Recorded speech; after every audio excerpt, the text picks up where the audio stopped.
just in talking with people here in the community since the time that I've been here about this project and telling them what project I'm working on, if I say to them I'm working on the Fargo-Moorhead area project or the Fargo-Moorhead area diversion, a lot of people wouldn't know what that means. When I say the flood diversion project, they know that what that means because they know that there is a flood diversion project being built. So I understand that there's a need for sharing that this location is the Fargo-Moorhead area, and that is done in all of the other areas that we're sharing on the about the project. But when we talk to people about this project in the area, when you say it's a flood diversion project, that's when you have their attention because they know that that's what's being built to protect the community, which is more important than identifying the Fargo-Moorhead area. It's more important to identify that this is a flood diversion project that is protecting the community.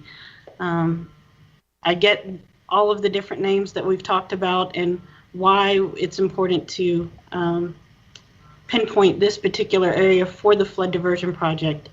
But just keep in mind that ultimately we are building a flood diversion project, and that is our brand. Thanks, Jennifer. That's helpful. So am I hearing then this is kind of for people that maybe aren't familiar with the project at all? Like not the individuals on this call who know about the project and know what it's about, not, our business task force that knows what it's about, not that kind of audience, more the audience that are very unfamiliar of what this is. Is that what we're going for? I mean, when we're about to open up these bids in just a few weeks and have a more national or even global audience looking at us, understanding that it's a flood diversion project is definitely bigger for our brand than saying it's Fargo-Moorhead area diversion. That doesn't say as much to that national or global audience to bring them in. Yes, it gives us recognition for the Fargo-Moorhead area, but still, it doesn't tell them that this is a flood diversion project, and that's the most important thing for anyone, whether it's that local or national or even international audience. Does that answer your question, Katie? Yeah, I think so. I guess I would say then, yeah, like FM area flood diversion could be the more formal one, Jennifer, of when you're presenting it on the global scale. But again, in emails to my committee, it might be the FM diversion folks are going to come talk to us or whatnot. It might change a little bit like that of people shortening it up in a conversation locally. But if that's what we're looking for as a name that can be used on the global scale to identify what it is, then I think it is important to have the FM area piece of it. But yeah, maybe also the flood diversion. That's why I was just going back to my comment from the beginning is what's the intent? So that was helpful to hear the intent. Although on that global scale, people are not going to understand what FM area is if we have FM area. It only makes sense for people who are familiar with this region. There are a lot of people in that global or national audience who won't understand what FM area means. So. But Jennifer, unless we pick Fargo-Moorhead, there's nothing else here that identifies where this project is. And I think that seems to be fairly important for a majority of the people here, our committee members. And hey, it looks neat. Flood Diversion Authority makes a neat logo, but if nobody knows where that is, or FM area diversion, that probably would come up if you Googled it. Fargo-Moorhead would probably come up, but it seems to be Fargo-Moorhead area diversion seems to be what I'm hearing as something that would work. Tim? Yeah, I just wanted to say we're already known globally, theoretically, in the United States because of Hoven's work in the Senate and OMB and everything else. They always know it as the Fargo project. So people are well aware of this project. And Fargo-Moorhead, Minnesota is always included because they love the fact that it's a bi-state project. And when we're out in Washington, California knows about this project. Different big programs that are doing know about this project, and they know it because of the location. So I just want to echo what Roger says, is that they know this project. I don't really care if globally if people know about the project, but I do care if the senators and representatives who have to vote us money know about it, and they have to have a location, because otherwise there's a California project, there's a Miami dredging project. I could almost list 5 other projects, but they're all by geographic location. And when Matt's trying to get money out in Washington, it always comes out, which project are you talking about? This has been around 10 years. They know which project.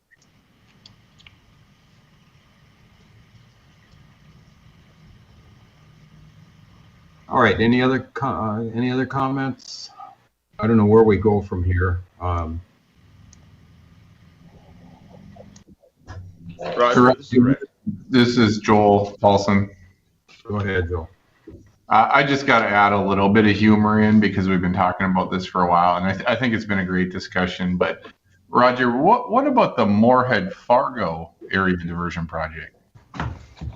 I'm interested to hear what Mayor Mahoney or Mayor Carlson might think of that. This is Mayor Carlson. I would agree with that. Hey, if we're going to get creative, Dardis wants to get involved too. So sorry, Chairman Olson. I just had to lighten the mood a little bit. Roger, this is Rick. Yeah, go ahead, Rick. Well, since we're past our time here, just a thought. Jennifer's gotten her feedback. Let's see what she comes back with, what she can make it look like, and bring it back to, the public outreach committee and see what we think. We've given her enough feedback. Rick, I was thinking the same thing. Let's do that. And you've heard. The only feedback I might have about that, though, is that delays us another month, and we have to keep moving on the project and get all the templates updated and the website built and we things. Could certainly we could certainly have an impromptu online meeting to take care of that. Okay. Yeah, we could do that. You bet. All right. Well, Jennifer, I think you have direction, and I think we're over our time, pushing into the land committee. Next meeting is April 21st, unless we have a special on this logo. So we'll call for an adjournment. So moved. Second. We are adjourned. Thank you. Thank you, Roger. Thank you, Roger. Thank you, Jennifer. Thanks for the great discussion.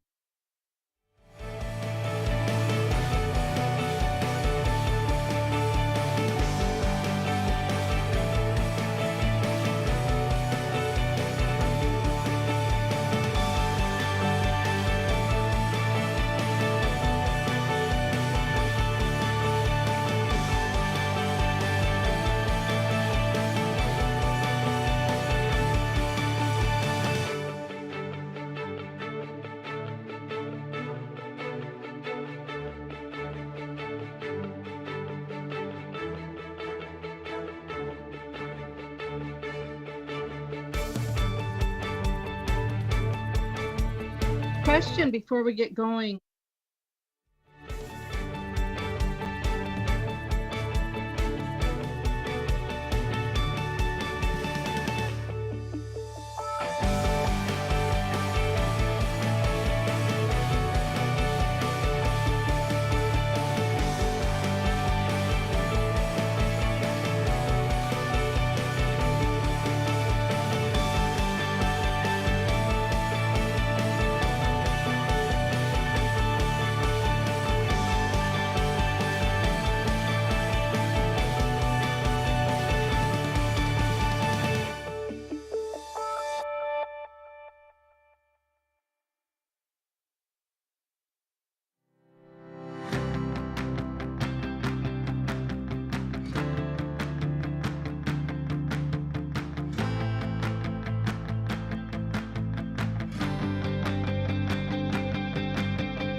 Wednesday, March 24th, 2021 meeting of the Diversion Authority Land Management Committee.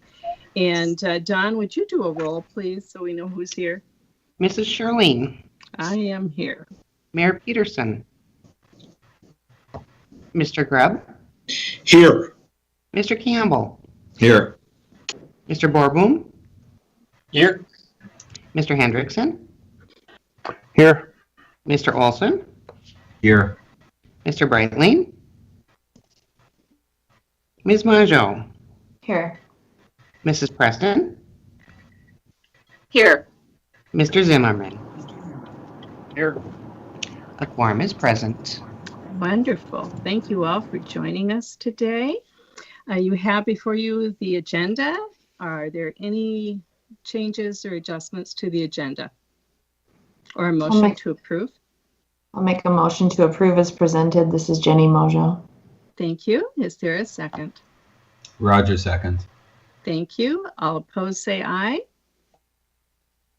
And motion carries. On to item number 3, minutes from the previous meeting of February 24th, 2021. Are there any additions or corrections or a motion to approve?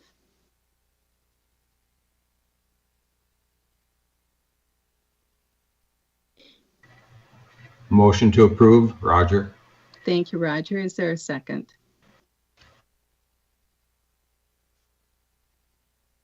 I'll second. That's Bob. Thank you, Bob. This is not the most controversial point on our agenda, so happy that you spoke up. All those opposed say aye. The motion carries. Item number 4, property acquisition status report. Take it away, Eric. Hi, Commissioner Shirlene and board members. Good afternoon. In your packet is the usual acquisition status report. I think you're probably all fairly familiar with this. I would like to just point out a few things as I usually do. Page 5 of your packet shows the overall summary map, and just a few things to point out there. You can see I always like to point out the number of acquired parcels. We are at 550 acquired parcels. That includes parcels that we've acquired in fee title, permanent easements, temporary construction easements, other features like that. We're done dealing with that parcel. There are a number of parcels that are in an eminent domain situation, and we're processing through those. I know Chris McShane and his team are starting to get a few discovery requests, and we're processing through those using the normal steps. You can see we've got a couple purchase agreements where we've got deals approved, just waiting for the closing to take place. We're continuing to negotiate on quite a few properties, primarily for the Red River control structure and for the Drain 27 wetland project, along with a scattering of other parcels in the upstream area. And then we are in the middle of an appraisal process for the upstream flowage easements, and so that's the orange shading in the upstream mitigation area there. Then the next page gives a summary of the environmental monitoring easements. This is for monitoring of biotic and geomorphic conditions. You might be familiar, the Corps is working to do that monitoring program as part of their adaptive management approach. And those appraisals have been completed. Earlier this week, we held some neighborhood meetings with property owners on the North Dakota side. Those were virtual meetings. And early next week, we'll be doing the same for the Minnesota property owners, trying to make sure property owners have all the information and awareness that they need to sign those easements. You can see we've got 169 of those to get approved, and we've been making progress on that in the last week or two here. The remainder of the report just gives, drills into more detail as usual. You can see the budget indications there. One thing I do want to point out, you'll see on the channel, you'll notice we've spent more than we budgeted, but keep in mind we have roughly $16 million of asset lands that are counted in the spent number. And so I know that later on in the agenda, we have a further discussion on asset policy. As I mentioned earlier, we are working on acquisitions for the Red River control structure and the Drain 27 project. We're making some progress on in some of the eminent domain actions. And then in the upstream area, we have quite a bit of appraisal activity going on with Crown appraisals for the flow easements. So with that, I would stand for any questions if you have any. Questions for Eric?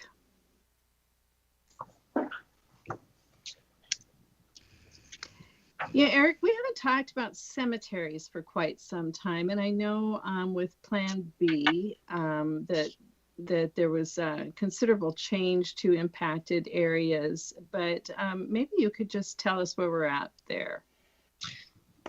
I can give a brief overview. I might ask Joel or Chris Backegaard to chime in as well. As you mentioned, the settlement agreement did provide some requirements that the Diversion Authority work with each of the impacted cemeteries to come up with a solution customized to each cemetery. It's my understanding there's been some meetings with one of those cemeteries, the Clara Cemetery in Minnesota, which is the most impacted. And there's some progress being made on conceptual solutions at this point. And so I think that's kind of a framework of where we're at, but Joel or Chris, if they're on, if they wanted to add any more details. Yeah, thank you, Eric, and thank you, Chairwoman Sherling. Yes, we have created an action plan for the affected cemeteries.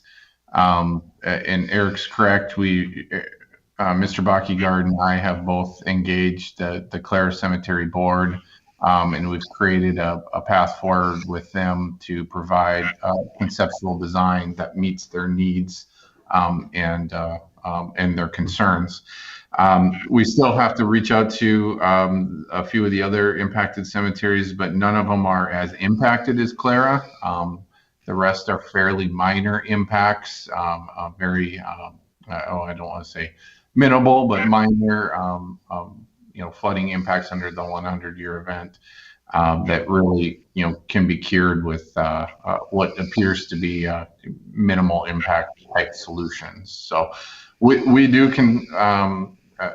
Mr. Backegaard and I will continue to engage with the different cemetery boards and then utilize our consulting engineers to ultimately design and implement acceptable measures that meet the concerns of each of the individual cemetery committees and boards.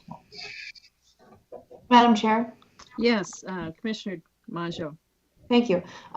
Joel, since we no longer have been having frequent meetings with that cemetery committee, I don't know if it's dissolved or what, but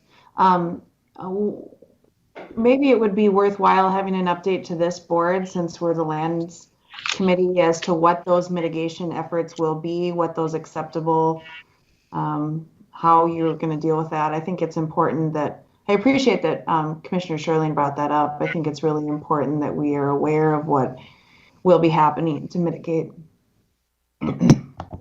Great idea. Yeah, absolutely. And I can give a brief update on the Clara Cemetery. We did meet with their board, and their preference would be to implement a ring levee around the cemetery, utilizing the two township roads that are directly adjacent on 2 of the 4 sides of the cemetery. We had conceptually come up with that alternative a number of years ago. So we are cleaning it up with some discussions with the cemetery board about functionality and ingress egress into the cemetery. And we will be bringing that concept back to the cemetery board for approval prior to moving forward with implementing that project. So that's the furthest one along. Really, the other cemetery committees and boards haven't been engaged to the same extent that we have with the Clara Cemetery. It's been difficult finding folks for some of the smaller cemeteries on the North Dakota side that are able to meet and finding a location. So we continue to work on that, but it is our responsibility under the settlement agreement, and we do intend to engage as the quickest we can to find some resolution to those issues. Thank you. Madam Chair, I may have a follow-up if I may. Sure. Thank you. Has our Clay County engineer been part of the discussions? If you're talking about township roads, I know that we do maintenance on that road. Is it something that Dave has been a part of? No, it has not at this point. So I would encourage you to please make sure that he's a part of those discussions. absolutely. And maybe, Joel, we could just add that to our monthly agenda for lands, just a placeholder, so you can, if there's anything new that you can update us, especially as you continue to talk to these different cemetery boards. I think that's, to Commissioner Monjo's point, that's very important. We as board members often get comments from the public, and they're often, at least I get rumors, and I'm like, I don't know what you're talking about. So it would be great to keep us informed, so I can knowledgeably respond to inquiries, especially when it comes to such sensitive issues as cemeteries. And I think I saw Nathan's hand go up. Yeah, that was a mistake. Sorry. Oh, okay. Anyone else? Say, Mary and Joe, I might just add, and Joe, we can certainly talk more about this, but there's several mitigation related items in the settlement agreement that people are working on pieces and parts of that. And so I know cemeteries is certainly a I don't know, lively topic. Is that too much of a pun? But there are several land mitigation topics that the committee here may want to have a discussion on or an awareness of. And so if you're willing, I think perhaps rather than focusing on cemeteries, maybe we could broaden that and have a standing item on settlement mitigation matters. And, we can provide an update on a regular basis for the committee. That would be great. So, and then back to Commissioner Monjo's point about the cemetery committee. We never actually put one together, but we were kind of in the process of putting one together years ago. And I know there were some very highly trained folks from the Corps that were engaged in it, and a lot of different people. Are we going to need that now, or is, because of the settlement, that's just kind of gone to the wane side, and we're just dealing individually with each cemetery board? Is that how I'm understanding it? Yeah, Madam Chair, that is how we intended to implement the provisions within the settlement agreement. The other cemetery, there's two other cemeteries in Minnesota. One is more of a family cemetery, with a few graves. The other is down by Wolverton that has very, very minor impacts, just in a corner of the cemetery that does not contain graves. The cemeteries in North Dakota are kind of in the same situation. They're not impacted by any large amounts of water that could be mitigated through some berming, drainage, those sorts of things. So I think we all understand and know what the technical solution is. It's ensuring that technical solution is palatable with the cemetery boards. The Clara Cemetery Board has indicated that they are palatable with the solution that we have proposed, and they are willing to continue to work with us. So as far as policy guidance is concerned from a committee, I don't necessarily see much work for that committee on that policy side. However, I'll leave it up to this committee to determine if we need a subcommittee for the lands. Okay, thank you. Anyone else? If not, then we will move on. Thank you very much, Eric. Anything else from you, Eric? No, but I guess the next topic is related to the excess policy, and so I think Martin will take the lead on that, and I'm happy to support as necessary. Thank you. Martin, go ahead. All right. Thank you, Madam Chair, members of the committee. A revised draft has been forwarded to all the members of the committee and also circulated to TAG. And recently I circulated a red line strikeout of that draft as well for edification. Madam Chair, at your pleasure, we can either review that red line strikeout, we can review the clean, or just take questions because there were fairly minor and straightforward changes to the draft from last meeting. Thank you. Well, first of all, I want to just thank everyone that has participated in this process, and I think we've come up with a good policy that will meet the needs going forward, and it's a flexible policy. So because not every piece of land is going to fit neatly into it, but it does give us some flexibility to address situations that may come up.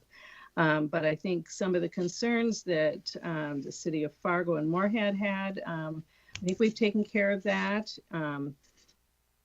And any other issues that came up last time, I think they really were indeed just a couple of minor things that we seem to have gotten answers to, and Martin, you responded to those. So I guess I don't know that we need to go through this whole thing again. If we have questions or concerns, or if any board members want to jump in, I know the city of Fargo, I think you're satisfied with this at this point? Madam Chair, Bruce Grubb here, and I don't mean to speak over Commissioner Preston or Nathan Borboom, but we did meet and review the current draft and wanted to offer up a thanks as well. We did pay particular attention to sections 1 and 4 that got to the urban versus rural, and appreciated the language there. But section 5 as well, dealing with the manner of disposal of excess land, we appreciate the changes there too. We met as a team and reviewed this, and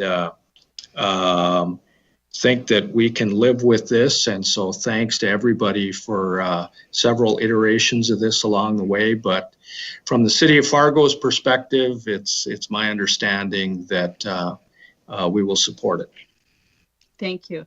And I know in visiting with the Cass County engineer, he felt like this would satisfy the needs in rural Cass County as well.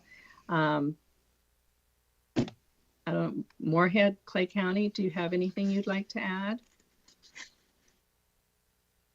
Any questions?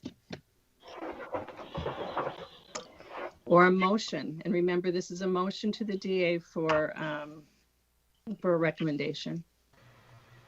Madam Chair? Yes.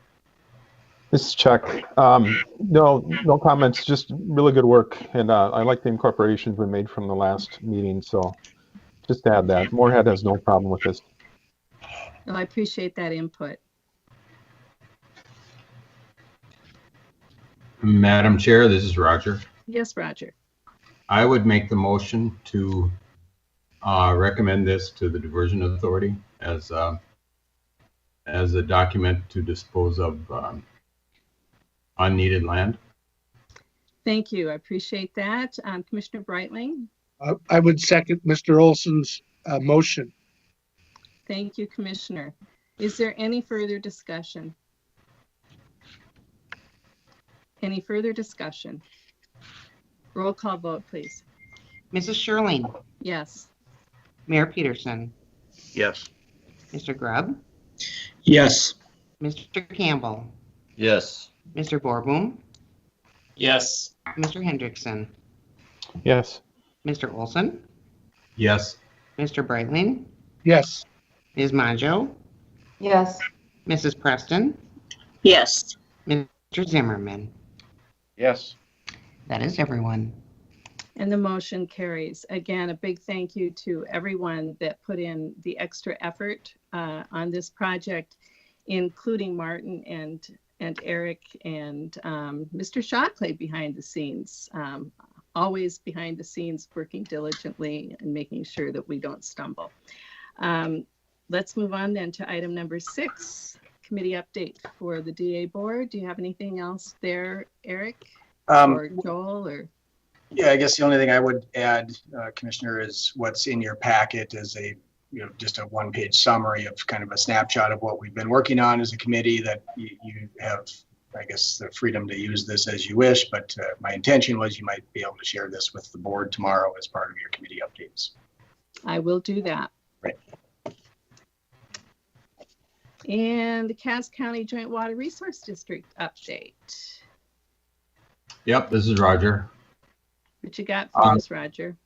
Well, as you see, there's been activity. Eric gave a nice update to the land and what's been going on. There's really no issues from the Cass County Joint Board at this time, so that'll end my report.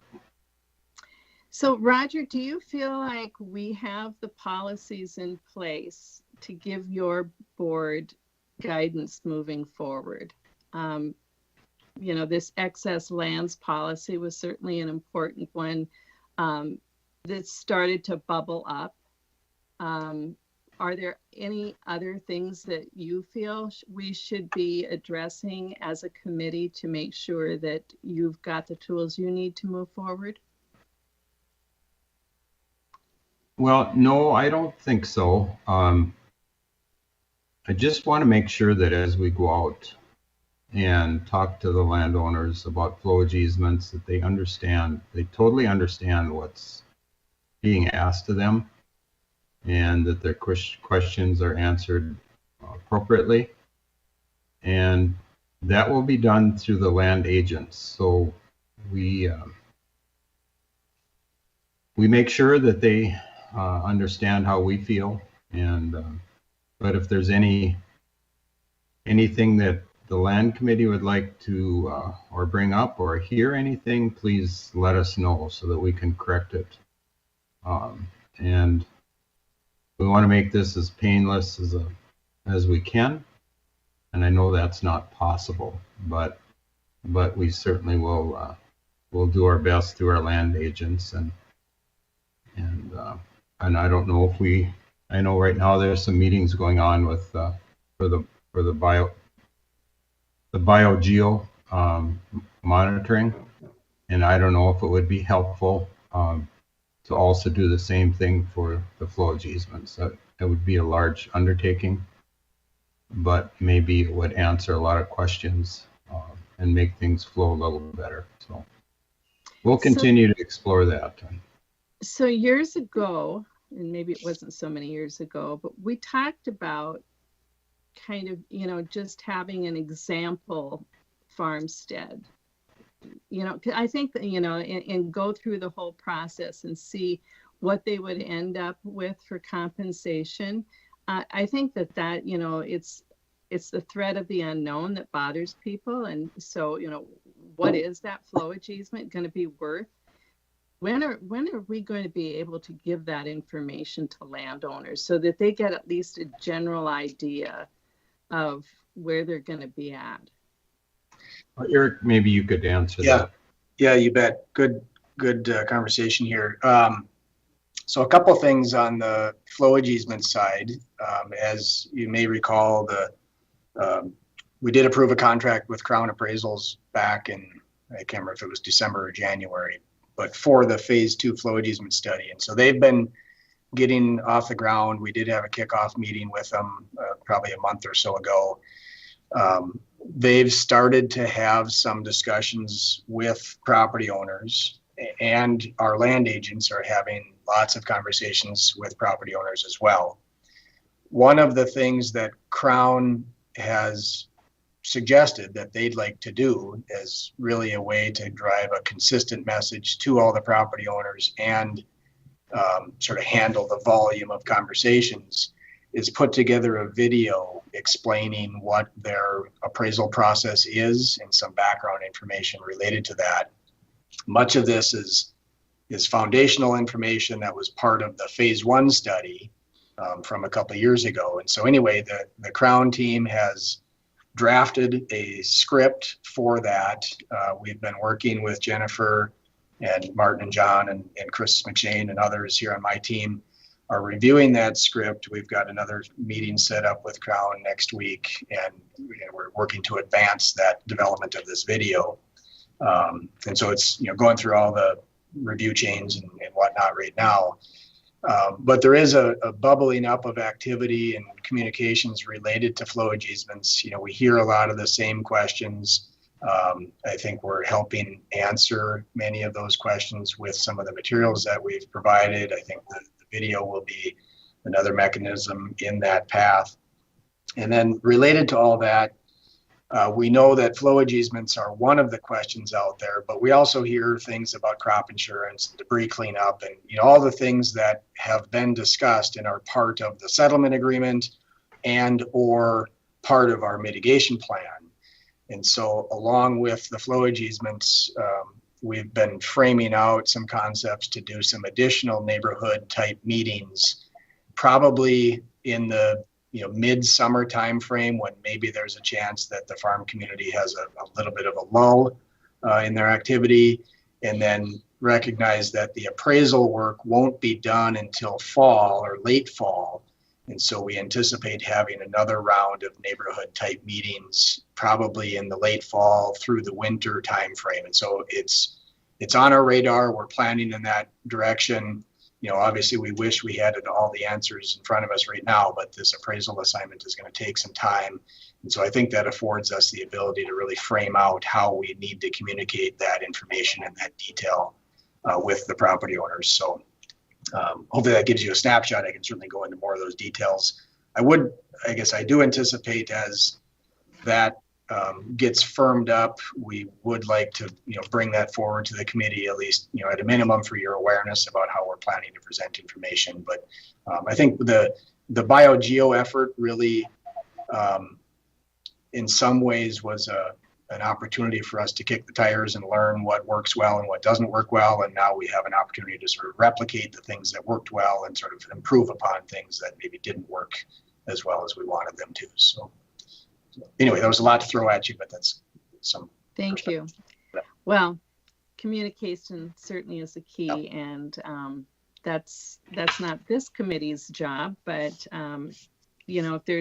if there's anything that we should be working on ahead of time, policy-wise, that you can think of, please give us a heads up so we can have the time to formulate them, because as you can see, sometimes something that seems simple and straightforward ends up, taking a little longer winding road. So appreciate that. Anything else, Roger? Nothing else.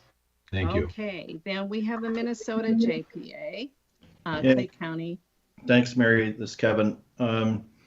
Our meeting, of course, was a month ago, and I didn't keep my notes handy that long, but in recollecting to what went on a month ago, I believe we had 5 or 6 different land acquisition appraisals that were approved by the MCC JPA.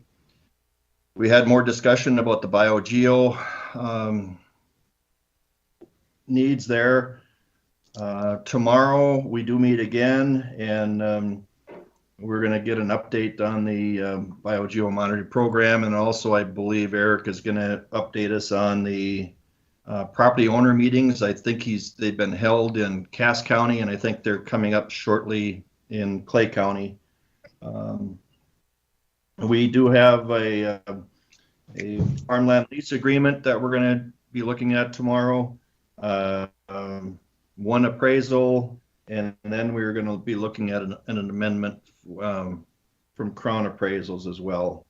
And we have been discussing the needs for lands regarding the Red River control structure, so on the Minnesota side. So we're active and busy, and so far things are progressing.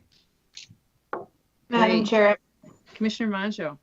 Thank you. I believe we also at that meeting there was a couple that was willing to make some negotiations on that their properties. So we did kind of discuss what that would be and then recommend that to the diversion authority. And then also talked about the Clay County farmland leases that were outstanding. So that concluded the report. Great. Thank you for that input. Anything else to add, Eric? Nope, I don't think so. Okay, great. Well, we're ahead of time here. Does anybody have any other business? Eric, what do you see in the coming months that this group is going to be working on? I'm glad that you guys brought up the cemetery mitigation, and to the extent that that relates to settlement issues.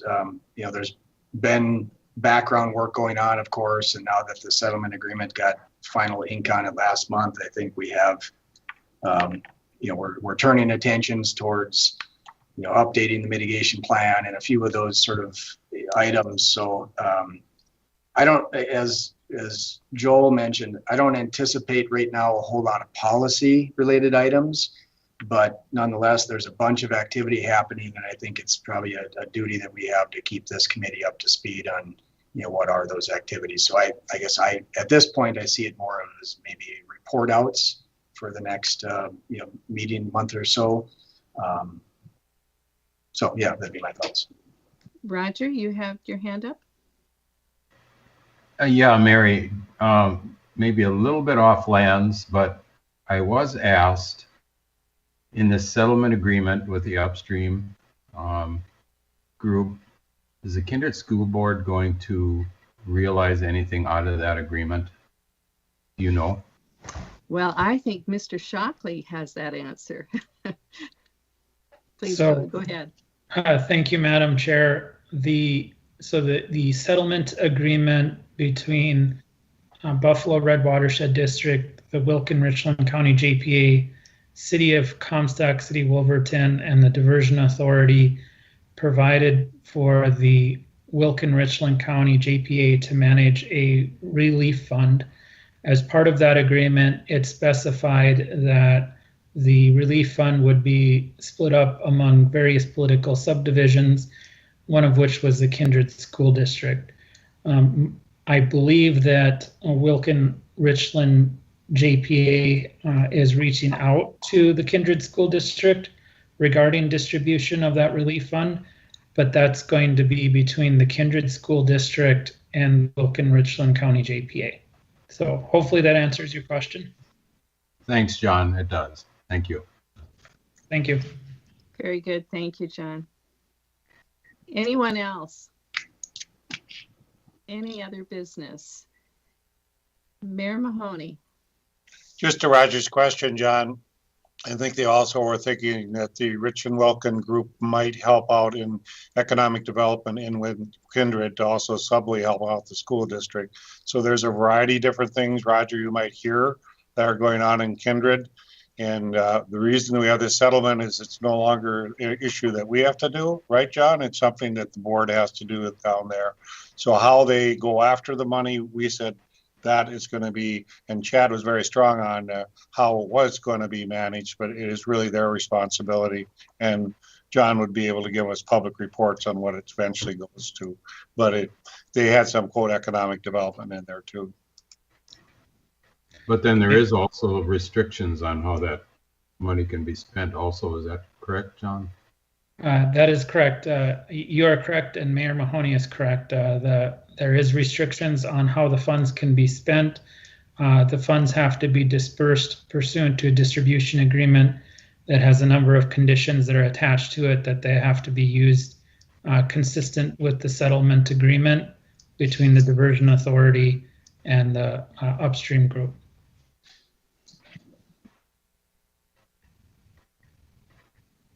Anybody else have any questions? We've got the experts with us now. If anybody has a question, a few extra minutes, if this committee needs any clarification on something.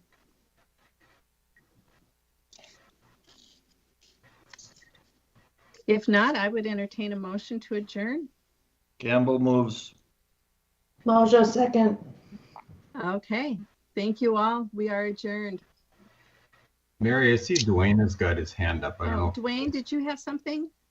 It's not of real importance, but myself, Mr. Peterson from Horace, Chris McShane, and a gentleman who's also serves on the joint board were not able to access the program that was ongoing until Mr. McShane emailed us a bunch of information where we had to go to yet another. I'm curious as to why that took place. Are you speaking of getting on this call? Yes. I wonder if we had a problem. I don't know why that would be, but I was sitting in a room by myself a while ago as well. I'm sorry that happened. We'll have Joel and Don check that out, and yeah, that's unfortunate. Yeah, We should at least have another, if people don't have somebody they can text or a resource that can help them at the last minute, because as the chair, I have no idea if somebody's out there just waiting to knocking and can't get in. Right. So It seems like there's no consistency there either, because we QC'd with 5 people when I sent the information out last Friday. I went through Joel's, went through Jennifer's, although I had to log out and go back in twice on Joel's today. So I don't know if there's connectivity issues or if there's gremlins in the line somewhere. I'm not sure, because we don't have any consistency. It's not just Mary or it's not just Dwayne, it's hit and miss. Well, fortunately, Chris was able to get us back on. Yeah, say this is Eric. Chris had emailed me for the right link, and I had shared that with Chris right at the meeting time. It appears to me that there's a meeting link for the land committee that gets sent out, but there's also a meeting link for the outreach committee. And as I understand it, the outreach committee meeting should be the one that's used, because that link goes the full 3 hours for all 3 committees. So to the extent. Right, that's correct. So can you pull back that land one and just, get it off everybody's calendars? And Well, that should be the same. Let me but do it some wasn't. checking. That's the one that I clicked on. I clicked on my land connection to sit in on public outreach this afternoon, and that's the one that I couldn't get into until I emailed you. So Okay. why don't we cancel all of the land ones and send out new ones? Well, it will be different next month. These were all sent. Once a Teams meeting is out there, it remains out there. You can try and override it. It will not override it. I just learned that about a month ago. So after this go round, we should be okay, because I'm going to try a different scheduling routine. And like I said, I'm going to use you as a guinea pig and make sure maybe more of the folks that are on the outside, like maybe Rick and Chad as well, and just see if we can make it work that way. Okay. Well, let's, like I said, it'd be great if there was just another number to text if somebody's having a problem getting, right at the beginning of the meeting. Right. If we had a support person to be able to get folks on, that would be great. Yeah. Okay. All right. Thank you for Well, that. you can go grab a cup of coffee before finance. Thanks, everybody. Thank you. Yep, thanks. Bye.